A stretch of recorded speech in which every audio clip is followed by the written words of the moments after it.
What is up, everybody? Welcome to GoJo and Golic. Mike Golic Jr., Mike Golic Sr., and Jesse Cofield here, hanging out in the DraftKings studios in Boston. We are brought to you by Wrangler, made for the ride of life. Save 15% on your first Wrangler.com order with promo code GOJO15. Got a great show for you. As always, make sure you download, subscribe, rate, review. Leave us a 5-star rating and check us out live here Monday through Friday, 8 to 10 a.m. Eastern on DraftKingsNetwork.com, the DraftKings YouTube channel, Samsung TV Plus, Roku, a bunch of other places. My nephew Jackson is a baby and figured out how to do it. And so if he can figure out how to do it, you can figure out how to do it. And hell, my dad figured out how to move a bunch of equipment to Scottsdale, Arizona. So truly, all things are possible through Christ who strengthens me. Dad, good morning. Oh, man, let me tell you, how I figured out how to move all this equipment from South Bend to Arizona is bring the smart child. And that would be your brother Jake, who not only helped us drive this 26-hour drive with me and your mother and 3 dogs, then came into this room and set everything up. He said, you handle the lights, which was pretty easy because all you do is plug them in. And he did everything else. The amount of, as you guys know, the amount of equipment that's sitting here that Jake hooked up and we didn't have to call anybody and everything works. So kudos to your brother. We are on air. It's a beautiful thing. Now we just have to figure out the monitor so I get GoJo in there because it keeps going blank occasionally.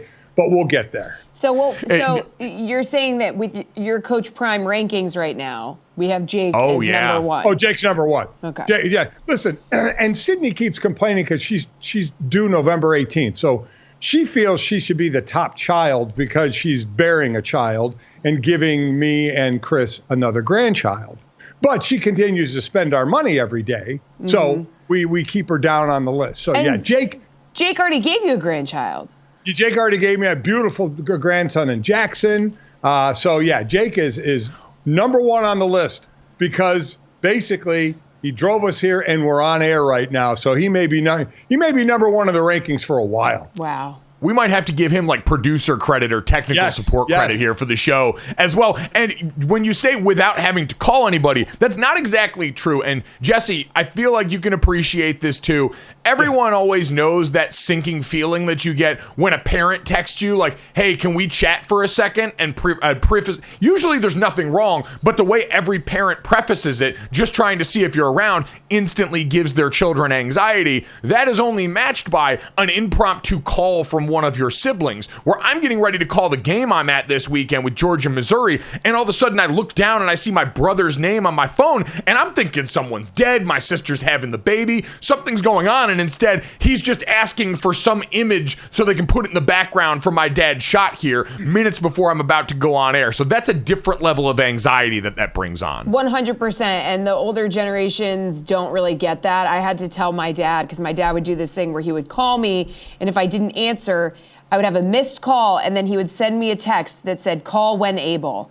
And it was for something totally innocuous 100% of the time. But I was like, listen, that ain't it, man. I got anxiety. You can't do that to me. So I would just say, you got to send me a text and say, hey, nothing going on. Just want to catch up. Call me when you can. Right. Yep. So he had to bunch of exclamation marks. Yeah, be smiley, very literal with this. Up. I need. Yeah. Oh, and we listen with Jake's wife Jenny, my daughter-in-law.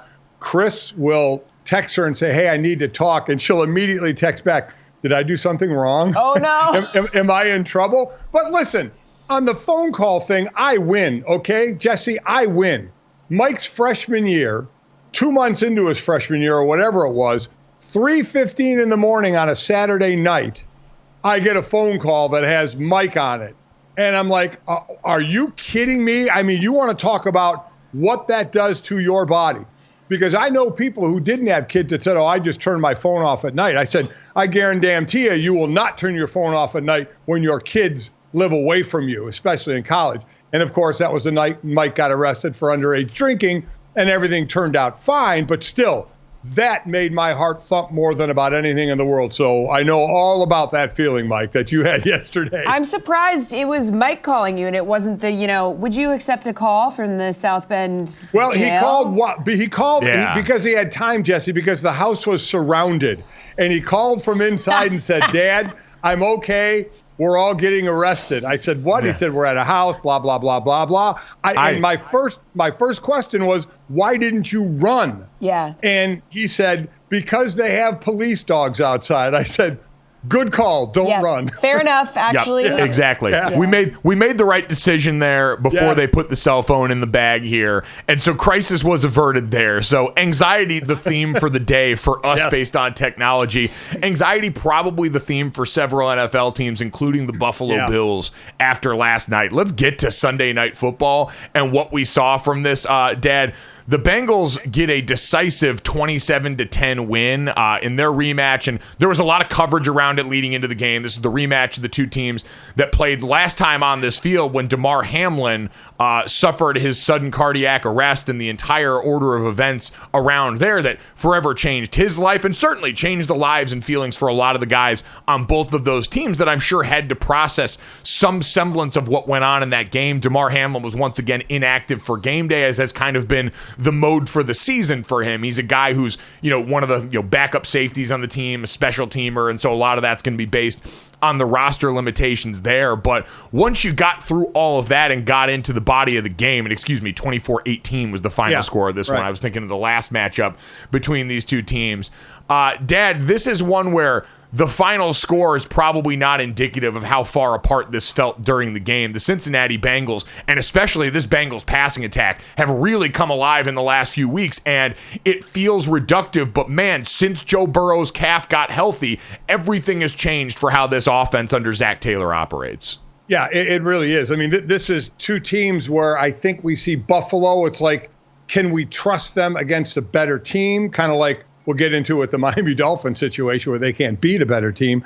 But Buffalo, where's the trust there? And Cincinnati is getting to where we thought we were going to get, maybe a little later, and because we've talked about the early part of the season, how they struggled. But I agree with you. With Joe Burrow's calf getting healthy and getting better, this offense is starting to look like 31 of 44 for 348, 2 touchdowns, no interceptions. This case, it's T. Higgins, 8 catches for 110 yards. We know they have the talent to spread the ball around. So the offense is starting to look better. The defense had been playing up and down, really great at times and really good at other times. They're rounding into what we thought when we mentioned one of the top teams in the AFC. It had been Kansas City, Buffalo, Cincinnati. Is Buffalo on shaky ground now? Miami is on shaky ground. It seems maybe that third team, if you're talking about the trifecta in the AFC, even though they're deeper than the three, Baltimore would probably be that other team right now. But Cincinnati, for all those Bengal fans, I think a lot of them maybe were holding their breath a little longer than they normally have been, but now can exhale a little bit and say, okay, as long as our offense is producing like this with the talent we have, we think we should be okay.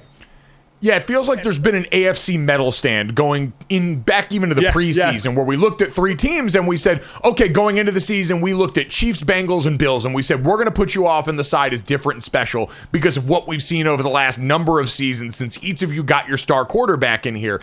And it's done some jockeying as the year has gone along. The Bengals, during the early portion of that year, kind of dipped out of there. But now it really does seem like it is Kansas City, Cincinnati, and Baltimore as the top 3, the upper crust of what's considered the better of the 2 conferences between AFC and NFC. And the Bills roster, Dad, because largely due to injury, has been on a downward trend for a while right now. I saw, courtesy of Spot Rack, the Bills lead the NFL. 20.4% of their salary cap is on IR right now amongst multiple players. Now, they don't have the most players on IR. They've only got 9, but it shows you the level of importance of a lot of the guys that are missing off that roster. You saw them get a little bit more banged up last night. But, Dad, I want to focus on the offense because for Joe Burrow and the Cincinnati Bengals, that looks fixed. Joe Burrow's last 4 games, he's averaging 283 yards per game on 76% completion percentage, and he's got 10 touchdowns against 2 interceptions. The Bills are a little harder to figure out because, as I saw a number of people pointing out, especially when it comes to a lot of like the deeper stats, analytic stats, expected points average, the Bills are still one of the best offenses in the NFL on paper. But, Dad, as you watch that offense, why doesn't it look like that when we turn on the tape? Boy, it doesn't anymore. Something just looks off. I'm with you. You expect, you know what it is? It's the lack of consistency now. And that's something we were used to with them, was the fact that they were pretty consistent. And do we get into Josh Allen, doing what he does sometimes best, and that's run the ball as well? We've talked about it with a guy like Josh Allen. We talked about it with a guy like Lamar Jackson, that if this team is going to get where it's going to go, they're still going to have those guys run the ball. And that's when the offense runs smoothly. I always go back to Josh Allen's second year when he stopped running as much and was throwing as much because they didn't want him in the position of getting hurt.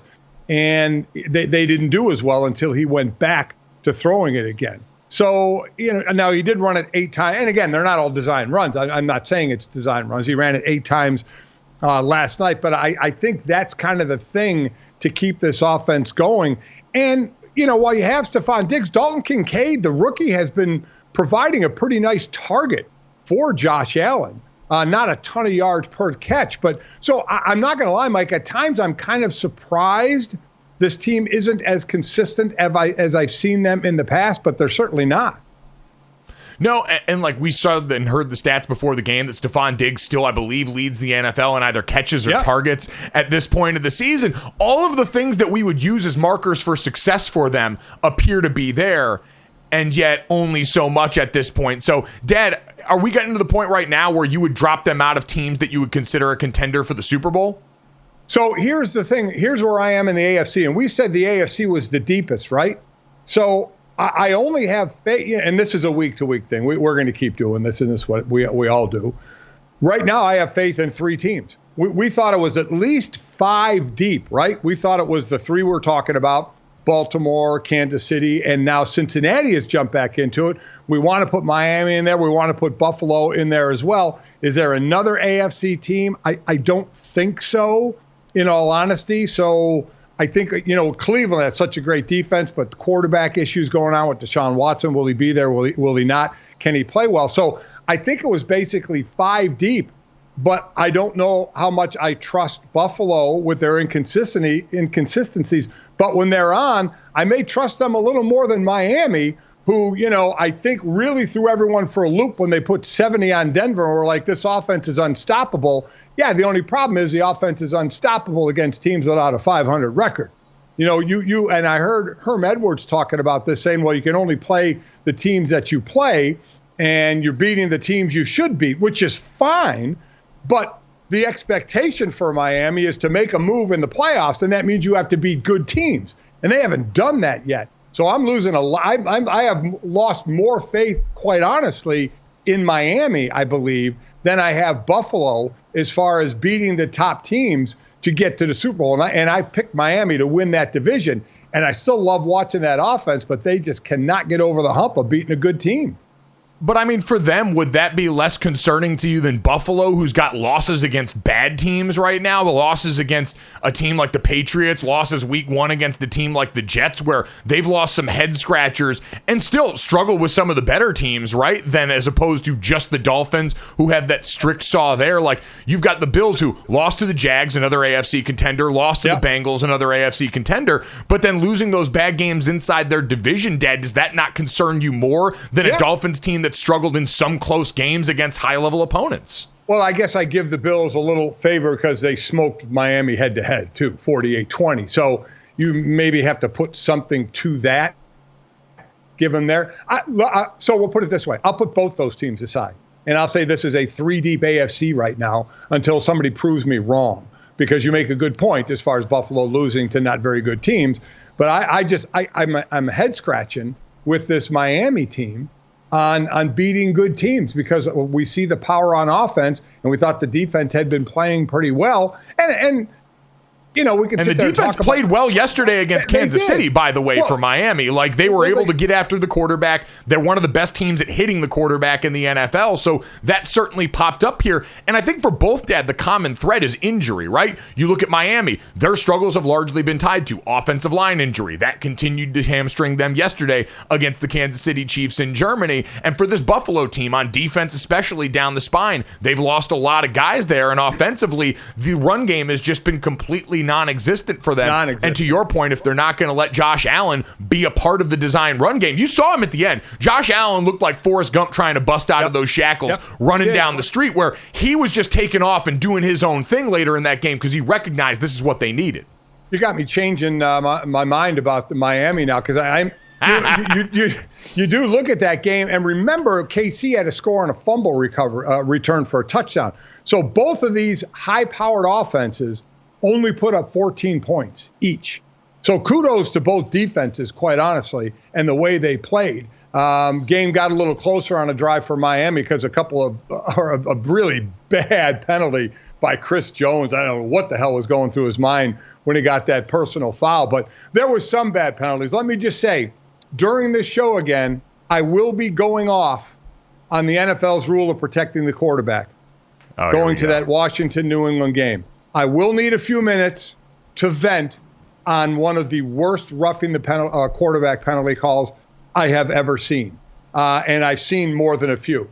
I digress. We will absolutely get to that, by the way, because the NFL has been finding guys for unnecessary roughness in the last couple of weeks in a way that is wholly unsustainable. I saw former All-Pro J.J. Watt teeing off on this on Twitter on behalf of his defensive and offensive brethren. There's been some ridiculous plays that the NFL has decided to lighten guys' wallets on, and it's a joke. It's a flat-out joke, so I'm with you, Dad. It's become, for a guy who has loved football, we both love football and got to play in the league for 9 years, and I said it in a tweet yesterday, it's become embarrassing. It's become an embarrassing thing for the greatest sport that we have in this country and the most popular sport. It has become embarrassing. So we'll get to that. But I clearly kind of dropped Buffalo and Miami off, Mike, as far as a chance. And I'm really looking at Baltimore and what they've been able to do. And then with Cincinnati finally climbing the ladder back again. But they're all chasing Kansas City, right? Though Kansas City's offense, we're still not, wow, here's this high-powered offense, look, because it's still, who do you got outside of, where are you going outside of Travis Kelce? Pacheco's one of the hardest runners in the league. He and Mostert from Miami, they run the ball so hard. But is it Rashee Rice? Is it that rookie who is still the guy, the secondary guy for Kansas City? So there's still some question marks there as where's the consistency after Travis Kelce?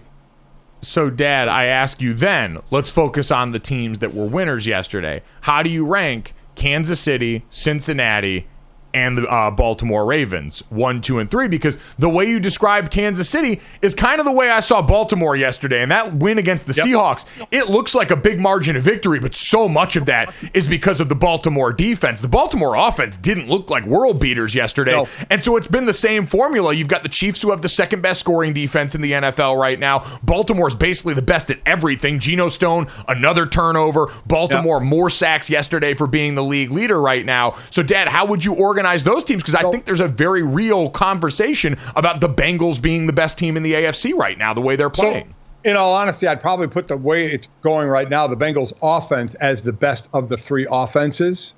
But I'd probably put Kansas City the best on both sides of the ball when you look at both, right? As far as balance, I'd probably go Kansas City over the other two there. With Baltimore, with the ability of Lamar Jackson, of what he can do and some of the new weapons he got, though Odell Beckham Jr. hasn't been that much of this hit that we thought was going to happen. First touchdown as a Raven yesterday, though, on his birthday.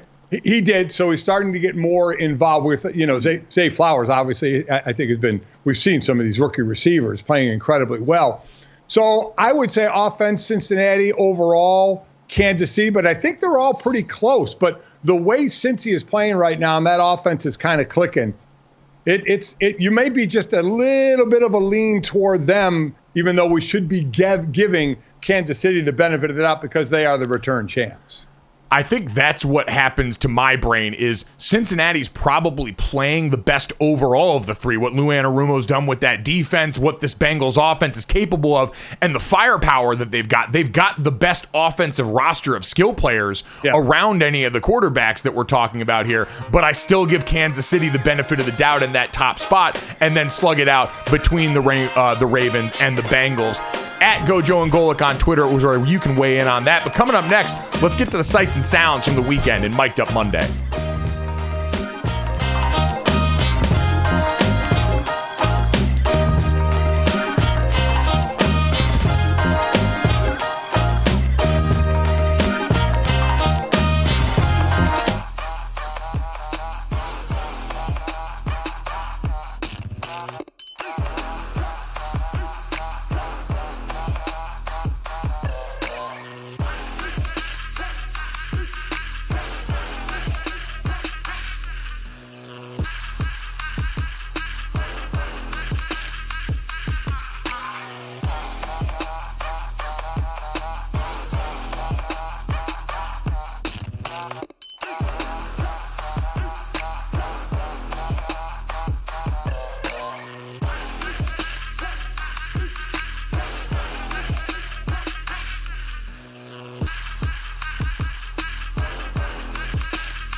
Welcome back to GoJo and Golic. It is time for Mic'd Up Monday, presented by Wrangler. So let's start with the Cowboys and the Eagles. Facing off in an NFC East showdown. Tough loss for the Cowboys in this one. And after the game, Dak Prescott was asked, was this game kind of a litmus test for him and for the team? And the only problem was he did not know what a litmus test was.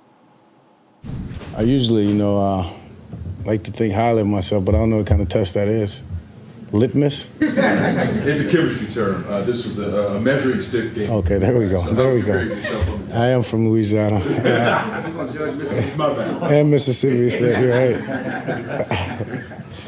Different words, That's all you had to say was a measure.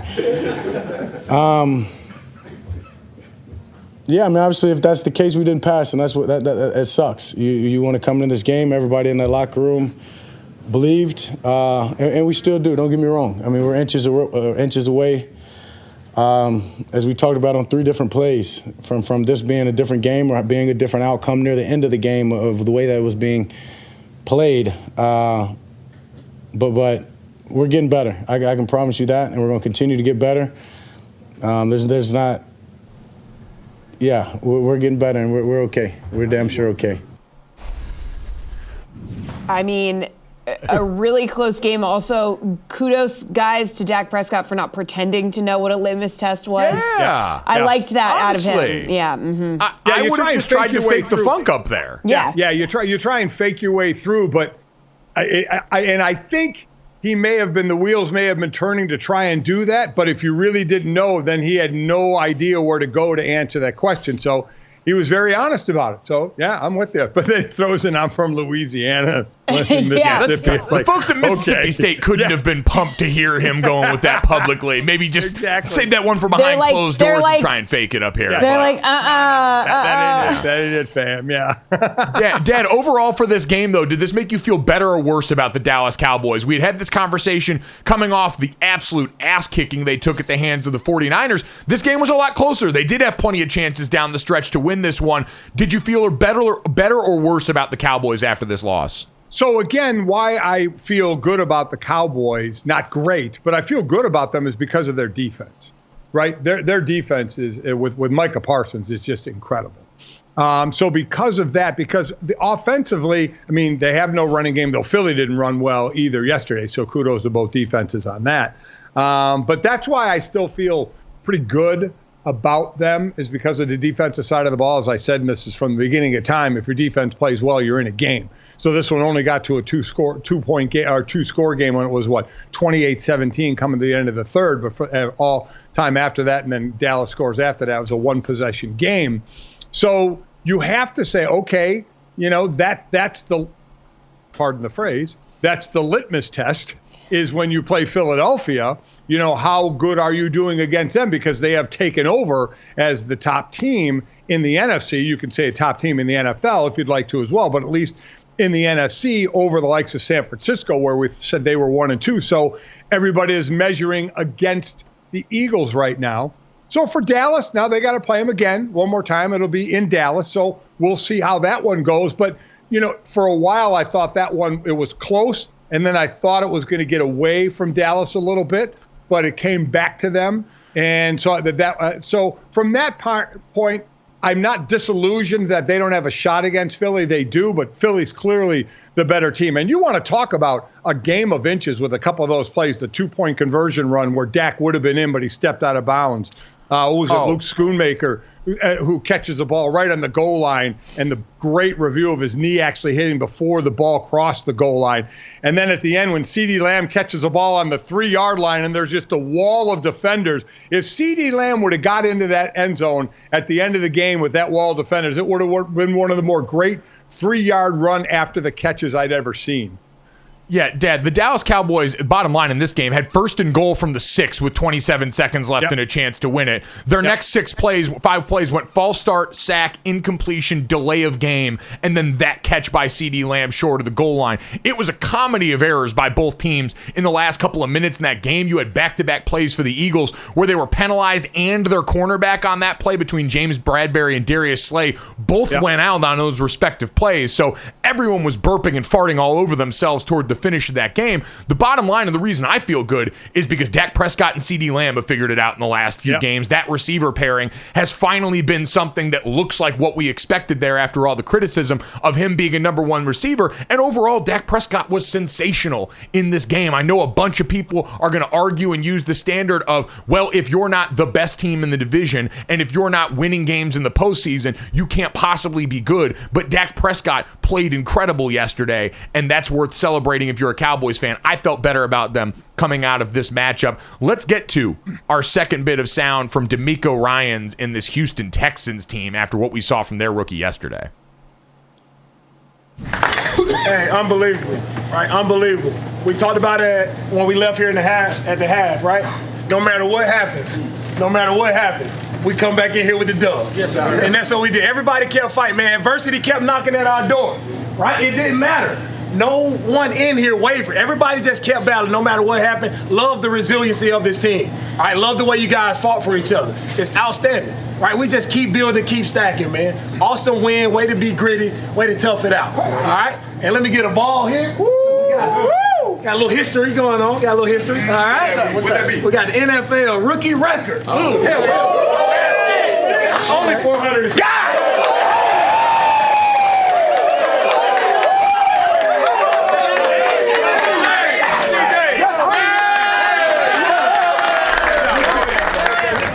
Now, let me just say this. That was not one of the only records made yesterday during the Houston Texans game, Dad. Dario Ngumbawale, who is, I believe, brother and sister with Arike Ngumbawale, the former Notre Dame women's basketball player, nailed a 29-yard field goal in this game because their starting kicker was hurt. He's the first non-kicker or punter to make a field goal since Wes Welker did it back in October of 2004 for the Dolphins against his former team, the New England Patriots. So we had cool stuff happen all over. After 1 week off, the Good Vibes Texans, dads, are absolutely 100% back.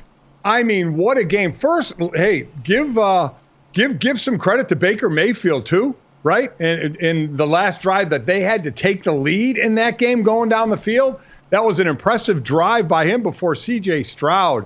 What can you say about this? And you talk about the field goal. This was a 2-point game. And that was a field goal in the fourth quarter of how big that was. This fourth quarter saw 31 points being scored, 17 by Houston and 14 by Tampa Bay. But you thought Tampa Bay had it locked up when Baker leads them down, and they score with 46 seconds left in the game. And you got a rookie, albeit he's playing great, still you got a rookie quarterback on the other side who's now being asked to take the ball down and score, in 46 seconds. And he does. He throws a nice ball. He never gets rattled. Always shows a lot of poise. What a great building block for that team.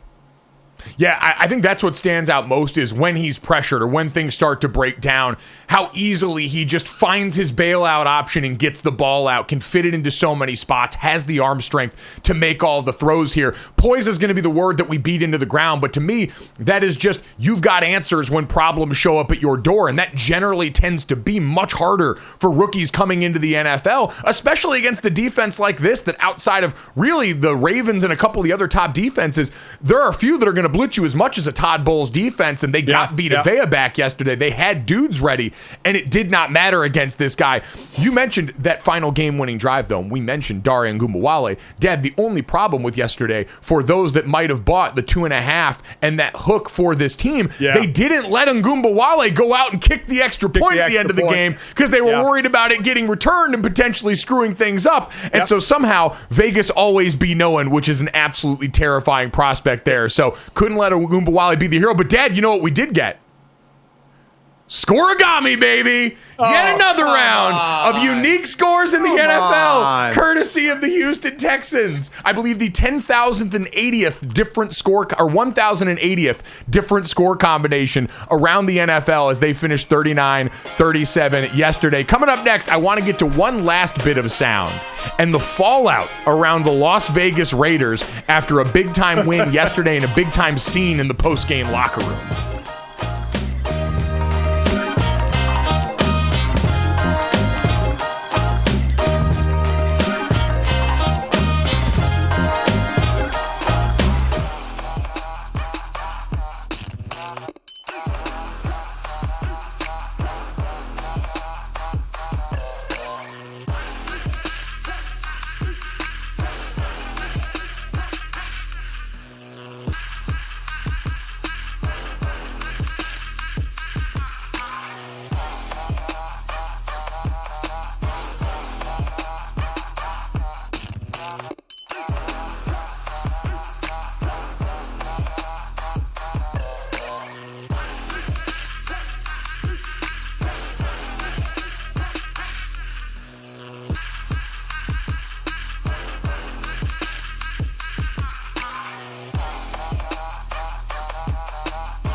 Welcome back to GoJo and Golic. Gotta get to another piece of sound from Mic'd Up Monday here, fellas, because it's all good in Vegas, baby. Okay, Josh Jacobs rushed for 98 yards and 2 touchdowns. Rookie Aiden O'Connell passed for 209 yards, and Antonio Pierce won his debut game as Las Vegas's interim head coach. Raiders routing the Giants. And fellas, the vibes were elite in the locker room after the game. New chapter, we writing our own script. Write our own script, man. That's just one step, man. You guys know how this go. But more importantly, man, this is about us. This is about you. You guys made up your minds what we was going to do, and we did it. Exactly what we said, and then we did it. Hey, man, I know the coaches, the whole organization, the whole building is proud of us. More importantly, I'm happy for you guys. That was rough the last 2 weeks. The biggest window, the front window. And guess what? Every door we go into, we're kicking that from now on. With no thanks about it, man. Hey, man, you know what this time is? I'll see you Wednesday!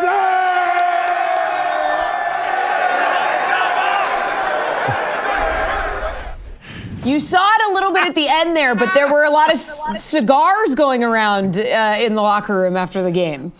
I bet some of those smelled funny as hell, too, in that locker room. Dad, you talked about it. One of the easiest ways for Antonio Pierce, especially as a former player, to come in and endear himself was going to be, you said, to shorten meeting times. The other one, that doggy bone of that extra day coming off the win this weekend. And when he said, see you Wednesday, I said, he might live to regret that because I have a feeling things are going to start to get harder for this team now. It's just the Jets coming up this weekend. But in general, you're still a first-time head coach getting ready to do all this. But in that moment, you got to win the crowd in order to win your freedom going forward. And my brother, he won the crowd there. Listen, you know how many times after games we waited to hear that Ron Rivera did the same thing after Washington's win, said, see you Wednesday. I mean, those are the words you want to hear. It's amazing what can make a player happy when you just finish a game Sunday and you come in Monday for tape or you're supposed to, and then Tuesday's your day off, but it's see you Wednesday.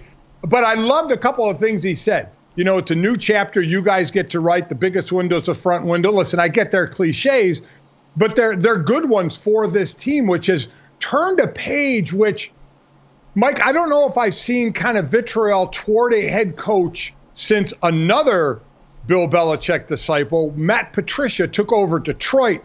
And just the stories of just the headbutting that went on there and the dislike from the players and head coach on what he was doing to now with what went on with Josh McDaniels and that Raiders team. It just seemed like it was horrible, horrible chemistry. Yeah, it's the product of trying to operate like Bill Belichick when you do not have yet the resume or the cachet on your own as a head coach in order to do that. And we've heard this from a lot of former Belichick disciples about the meetings being way too long and the organization being way too strict and things not feeling as good for everybody involved. And so now all of a sudden on the other side, you get the polar opposite of that. It's kind of good cop, bad cop. And Antonio Pierce gets to play the good cop and the fun dad right now, walking into this organization and locker room. Dad, do you think it's sustainable? Because I look out and say, hey, you had a young quarterback who Aiden O'Connell's been on the field already this season, but still not a ton of tape on him. This is probably more about the Giants situation on the other side, and they get dealt a tough hand in this game. You get Daniel Jones back and now appear to have lost him yet again. It looks like it's feared that it's an ACL injury for their starting quarterback, and so Tommy DeVito goes in for the rest of the game and struggles mightily. I think this was the perfect storm for the Raiders to come out here and feel really good now. I don't know how much markedly better they're going to be as the season goes along. Yeah, I don't know that either. Not sure of that. Their next, I get to actually call their next game. It's next Sunday night against the Jets. Jets play tonight against the Chargers. We kept talking about, or I was talking about a week or so ago, that game's going to get flexed out. There's no way that the league is going to want to go to Las Vegas, for that game. But now you got a great win like that after a change. I mean, the league may be pretty smart in that respect of seeing some writing on the wall there and how exciting. They know the storyline's going to sell. I still have questions about if the football game is going to be worth a damn once we get there. So the Jets, listen, it's not like the Jets are world beaters, all right? So I would say they have a shot in that game. Their offense isn't great. Oh, no, that's what I mean is I don't think either of these teams are very good. So you asked about the test for the Raiders. After that, they play the Dolphins and then the Chiefs. So there's a little more test of what's going to go on with two offenses that can put some points on the board, and you're playing a young quarterback who the best thing in all, Aiden O'Connell is going to get his time to work through for over 200 yards. But what you're looking for him is to not turn the ball over. And he didn't throw any touchdowns either. So they're not lighting the world on fire. Now, this is game one. I get it. But if they're going to give Aiden O'Connell the kind of the reins right now, then you're going to grow with that, where you're not going to see C.J. Stroud type of numbers out of this young quarterback right out of the gate. They don't have the way this offense works, even though you have Devontae Adams, who still early in this game was barely targeted, which just blows my mind because you see some of the weapons that they have. So, yeah, the jury is out on how it's going to go. Remember last year when Just Saturday took over the Colts and they won their first game and then lost their last 7? Now, difference is Antonio Pierce had been on the coaching staff. It's not like he came out of the broadcast booth. So, obviously, Antonio had been, with this team and knows this team. So, no, I'm with you. I don't think they're going to go on some magical, undefeated run right now. But what you do have is you have players with a better attitude. Players that are motivated a little more, and a coach who will kind of look at the glass, which is the smart way to go, look at the glass half full after each game and then you make your changes where you need to make your changes at the end of the season. But I think one thing we have found out, when any Patriot assistant coach to Bill Belichick goes somewhere else and tries the Patriot way, the only place the Patriot way works is in New England. And obviously it's struggling now, and they have the receipts and the rings to show for it. Maybe it was a little more Tom than anything else, but still they did have success there and they were putting rings on their fingers there, but it hasn't worked anywhere else except Bill O'Brien won a few division titles with the Texans. Other than that, it has been abject failure when these assistants have moved on to be head coaches in other places. Yeah, well, and look no further. Make sure you watch how you talk about the Patriots, especially around this organization. That story from Jay Glazer on Fox NFL Sunday was one of the wildest things that I've ever seen. Him talking about all of a sudden the meeting that took place before the firing of Josh McDaniels, where you had players meeting where they got to air grievances against Josh McDaniels, going off on the coach in the meeting. Again, this all according to Jay Glazer, who's a pretty reputable source on this stuff. And then Antonio Pierce was asked to speak on behalf of the coaching staff and of Josh McDaniels, went up and talked about the mindset that they had when he was a part of the Giants team that took down Josh McDaniels' Patriots team back in the day, and said, we believed that we could beat them and we could beat anybody on that day, only to be approached by Josh McDaniels after the game, who said, don't ever talk about the Patriots like that in front of me again. And that just heightening the gap between the locker room broken up there, the coaching staff divide, where ultimately Mark Davis makes the change after that. So an absolutely hilarious backdrop to all of this, Dad, and one of the more ridiculous things that we've heard about thin skin coming out of an NFL locker room in a while. And I want to make sure I emphasize that the locker room got a little more free, and I don't want people to sit there and think, the players shouldn't be running things, that, the coach should get to run how he wants to run it. And I agree. There's got to be a happy medium, though, of where that is. Is the locker room truly the players, or is the coach, lording over it? Again, meeting time. I mean, that stuff. And if it's not working, if you're doing all that and still getting beat, you got to be thinking, wait, can we switch this up a little bit? But the Patriot assistant coaches that go on to be head coaches are stuck in the Patriot way, and it just hasn't been working. And the thing about it is there's no flexibility, and you got to be able to be flexible. You can't just sit there and say, this is my way, we're doing it. If it doesn't work, it's because of you guys, not because of me. And that seems to be the overlaying attitude at times when those assistant coaches become head coaches. So it's free and easy right now, and I say every win that the Raiders have, they should be smoking cigars in the locker room. Enjoy it. It seems like they're going to right now. Again, I don't know how many more of those, given the schedule new laid out, that they're going to have. But in the meantime, right now, it's been a rough year for them. You saw Devontae Adams. That was all you needed to see in the background, was his face and how he was responding to all of this. You got a very simple job if you're Antonio Pierce or Aiden O'Connell. Keep that guy happy, especially after he stayed with your team post-trade deadline. That's the zero-sum game for you.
No. So he's being sued by like a former